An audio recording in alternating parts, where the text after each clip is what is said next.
요즘에는 회사 부장님이 이딴 식으로 일할 거면 당장 때려치우라고 하면 실업급여 받을 생각에 좋다고 회사 그만두는 경우도 있다고 들었는데요. 솔직히 이런 경우는 평소 회사에 대한 불만이 가득 차 있는 그저 그런 평사원일 경우에나 먹을 수 있는 생각이지 않을까 하는데요. 이런 점은 예전에 제가 대학교 다니며 사회생활에 대해 잘 알지 못했던 시기에도 비슷했다고 생각해요. 하지만 이때조차도 입사한 지 얼마 안 되었을 적에 쉽게 그만두는 경우는 잘 없었어요. 이게 단순히 인내심이 높다거나 한 게 아니라 어지간한 구박은 바로 몇 년 전 학창시절과 비교하며 그때보단 낫다고 생각하는 경우가 많았어요. 물론 제 경우엔 재수학원 다닐 적이랑도 비교하겠지만요. 뭐 여튼 그것도 자기가 혼날 적에나 그런 생각이 드는 거지 옆에서 혼나고 있는 언니들 보고 있노라면 그 언니들 학창시절보다 나을 게 하나도 없는 경우가 더 많았던 것 같아요. 예를 들어 회사에 무단결석했다가 그 다음날 출근한 경우를 들 수 있어요. 제가 요 근래 이쪽 주제로 영상을 자주 올리는데도 어째 관련 소재가 사라지지를 않네요. 하여간에 다시 본론으로 돌아오자면 무단결석이란 범위가 학교 때랑은 많이 달랐어요. 학교 다닐 적에는 그래도 아침에 엄마가 선생님께 어떻게든 연락만 한다면 그걸 무단결석으로까지는 치지 않잖아요. 물론 제가 선생님께 아프다고 연락해봐야 내일 걸어서 등하교 하고 싶거든. 당장에 학교로 튀어오라는 말만 듣겠지만요. 결국 요지는 어른인 엄마가 직접 선생님께 연락을 해야 한다는 거죠. 근데 이런 게 회사에서는 일절 통하지 않았어요. 오히려 회사에 엄마가 연락을 했다간 다 큰 성인이 행동에 책임감이 없다는 소리만 듣죠.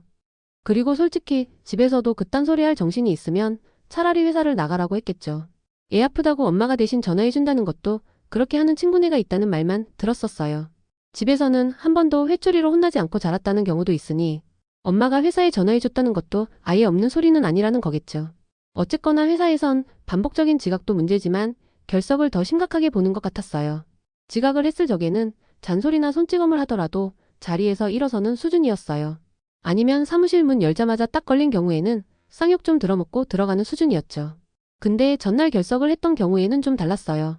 당연히 전날 결석했던 언니도 이런 사실쯤은 잘 알고 있어서 제주껏 일찍 회사로 출근을 했었는데요. 근데 그때 회사 다니는 어른들의 출근 시간은 상상을 초월하더라고요. 분명 그 언니도 다른 직원들보다 빨리 나온다고 나온 거였을 텐데 부장님은 그 언니보다 훨씬 일찍 나와 있었던 것 같아요. 근데 일찍 일해봤자 저랑 비슷한 시간대에 나왔던 걸 보면 회사에서 부장님이 화나 있을 걸 생각하면 아직도 정신을 못 차린 것 같기는 했죠.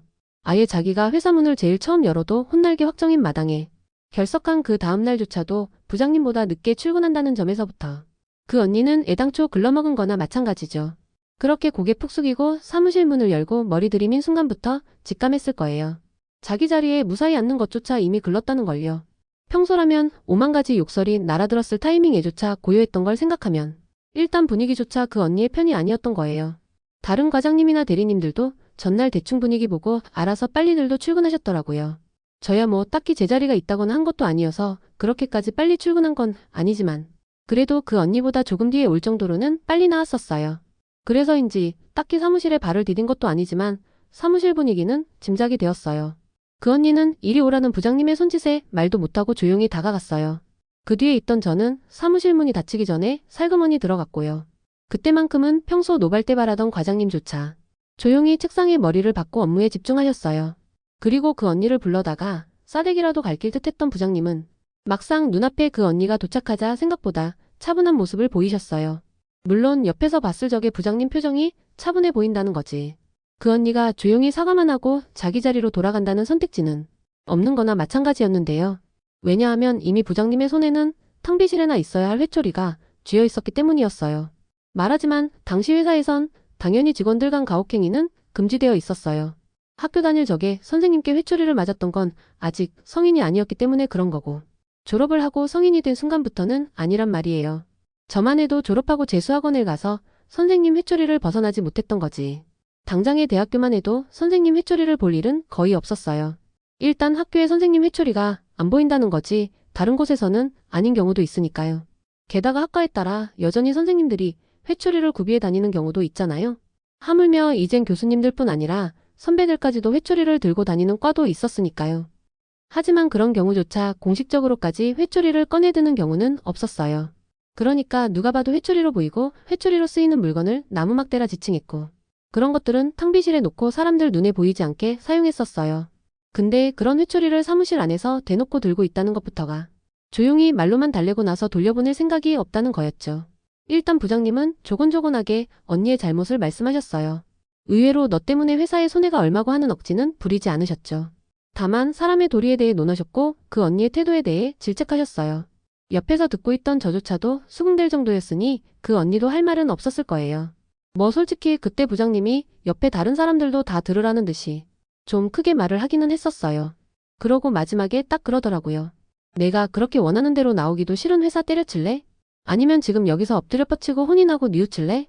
솔직히 부장님 말하는 뉘앙스만 보면 빨리 엎드리라는 말이나 마찬가지잖아요. 그리고 대화의 흐름도 그 말 한마디 하려고 스택을 쌓은 걸로도 보이잖아요. 물론 일하는 회사에서 정직원으로 채용이 되어서 앞으로도 최소 몇 년간은 얼굴 볼 사람들 앞에서 대놓고 벌 받으며 체벌당하는 모습을 보여야 하는 건데 이건 좀 치명적인 것 같기는 했어요. 저 같으면 내적으로 엄청 갈등할 것 같은 주제였는데 그 언니는 딱히 고민하는 모습도 보이지 않고 바로 부장님 앞에서 엎드려 뻗쳤어요. 아마 회사에 출근하는 그 순간부터 이런 것쯤은 각오하고 왔었나 보더라고요. 부장님도 그 언니의 그런 모습을 당연시하는 것 같았고요. 물론 부장님이 회초리 휘두르는 모습은 전혀 일반적이지 않았지만요. 덩치도 산만큼이나 거대하신 분이 정말로 온몸을 날려서 회초리를 휘두르셨어요. 정말 그때만큼은 선도부실에서 학기채 들고 휘두르는 체육 선생님을 보는 것만 같았죠. 물론 그때 부장님이 쥐고 계시던 회초리가 하키스틱이거나 한 건 아니어서 한 대 혼났다고 바닥을 기어다니거나 할 정도는 아니었겠지만요. 그래도 한 대 한 대 뒤꿈치를 살짝 들어 체중을 실어 회초리를 휘두르는 그 모습만은 부장님이 그 체벌에 진심이라는 걸 알 수 있었어요. 그나마 다행이라면 그 체벌은 5대로 끝이 났다는 거였어요. 물론 그 5대만의 언니의 자세는 다 무너져 있었어요. 바닥을 짚고 있어야 할 두 손은 한데 모아져 있었고 이마는 이미 그 두 손 위에 곱게 안착해 있었죠. 엎드려 뻗치고 있어야 할 자세가 바닥에 퍼져 있는 건 언급할 필요도 없을 정도였어요. 하지만 부장님이 언니 자세 무너졌다고 타박하거나 하는 일은 없었어요. 자세가 무너졌을지언정 부장님의 회초리를 피하거나 하지는 않았거든요. 물론 그 5대를 한 번에 다 견뎌낸 건 물론이었어요. 자세까지 꼿꼿이 유지하고 있는 게 베스트였겠지만 부장님도 거기까지는 바라지 않으셨던 것 같았어요. 그저 회초리를 버틴 것만으로 넘어가셨어요. 부장님이 자리에 앉아서 회초리를 보이지 않게 책상 아래로 놓으시니까 그 언니도 바로 일어서서 부장님께 인사를 한 번 하고 자리로 돌아갔어요. 그 모습은 제가 학교 다닐 적에 선생님께 혼나고 인사하던 모습과 전혀 다르지 않았어요. 당연히 그쯤 했으면 자리에 앉기도 힘들 테지만 그 언니는 그런 내색은 전혀 하지 않았죠. 당연히 자리에서 일어나서 여기저기 돌아다녀야 하는 일에도 스스럼 없었어요. 누가 보면 부장님께 혼난 적 없는 줄 알겠더라고요. 물론 우리 층에 있는 사람들은 그 언니가 혼나는 모습을 그대로 직관하는 건 물론이고 다른 층 사람들에게까지 다 소문났다는 건 알고 있었어요. 하물며 다른 회사 사람들한테까지도 알려진 것 같더라고요. 그러면서도 평소엔 저한테 이런저런 심부름도 잘만 시키던 사람이 또 혼나고 나서 움직이기도 힘들 텐데 기어이 자기 혼자 움직이는 모습을 보이기도 했어요. 그 덕에 한 며칠간은 좀 편했었지만 그저 성격 좋게 허허거리며 웃고 지내던 부장님이 좀 무섭게 느껴지긴 했어요. 생각해보면 일개 알바 따위와 부장님이 부닥칠 일이 뭐가 있겠냐마는 제가 한 번씩 실수한 걸 부장님께 걸릴 때마다 부장님이 직접 혼내신 적은 없었어요. 그저 지나가는 말로 지나가던 과장님이나 대리님에게 슬쩍 흘릴 뿐이었죠. 그럼 대리님이 저를 탕비실로 질질 끌고 가기는 하셨지만 대리님도 정확한 사정은 모르는 만큼 적당히 혼내키곤 하셨어요. 근데 그랬던 부장님이 직접 회초리를 손에 드시니까 당시 대리님이 손에 들고 휘둘렀던 회초리 정도는 그저 애교였다는 게 밝혀진 거죠. 그런 부장님이 사람들 다 보는 앞에서 일개 사원을 대하는 태도가 그 정도인데 주임 직급의 언니들은 그 처우가 어땠을지 상상도 싫을 정도였어요. 대리나 과장 직급쯤 되면 부장님께 탕비실로 끌려가거나 하지는 않았거든요. 그나마 부장님께 끌려가는 직급은 주임 정도까지일까요?